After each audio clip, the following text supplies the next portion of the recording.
This is the Washington Times front page for Wednesday, February 22nd, 2023. Thanks for joining us.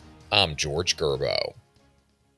In dueling speeches, Russian President Vladimir Putin defended his war in Ukraine and fiercely attacked the West just hours before President Biden, fresh from a surprise visit to Ukraine, denounced Russian aggression. Jeff Murdoch and Mike Glenn report the back-to-back addresses dramatically illustrated the deep chasm separating Russia and the West as the war in Ukraine reaches the one-year mark this week.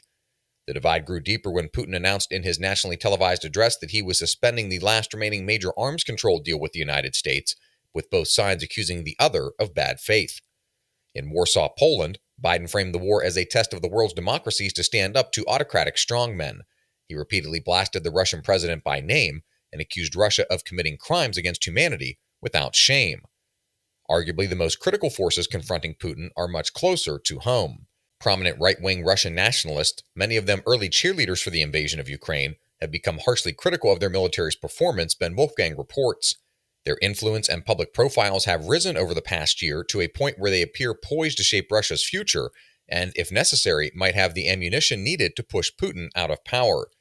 Those supporters are Putin's strongest and fiercely support the war, but they've become the most vicious critics of how Russia has performed on the ground and of a leadership structure that they view as incompetent. The Department of Homeland Security has proposed rules to block illegal immigrants from jumping the border to file bogus asylum claims. Under the rules, Stephen Dinan reports those who cross through other nations to reach the United States border would be presumed ineligible for asylum. Instead, they'd be encouraged to find legal pathways to enter the country. The proposed policy amounts to an acknowledgement that the border situation could get worse before it gets better when the administration ends the pandemic-related Title 42 border expulsion policy this spring. You can read all of these stories at WashingtonTimes.com/front page. You can also find the entire lineup of Washington Times podcasts at WashingtonTimes.com/podcasts. Two scientists from the National Institutes of Health found that boys are more likely than girls to develop addictions because of slower brain development starting at age 9. Sean Salai reports the study found girls had higher functional connectivity density than boys in a part of the brain responsible for emotions, social behavior, attention, learning, and motivation. The study looked at brain scans of nearly 9,000 children ages 9 to 11 recorded from August 2017 to November of 2018. It also found that boys lagged behind girls in developing the cognitive processes for language and analytical thinking, as well as the emotional maturity for self-reflection and self-regulation. And finally, Michael Schmidt was just 13 months old when his father, Herman Schmidt, died aboard the USS Oklahoma during the attack on Pearl Harbor.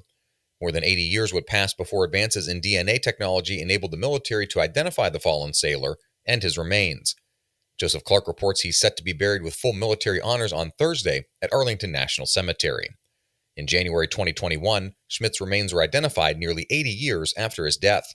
It was his only son who served as the DNA link to bring him from a grave of the unknowns. Find all of today's front page stories at WashingtonTimes.com/front page or on the Washington Times app, and find us wherever you get your podcasts. Just search Washington Times in any major podcast app. You can also find us on Twitter and Instagram at Wash Times for breaking news, sports, commentary, and more. For the Washington Times, I'm George Gerbo.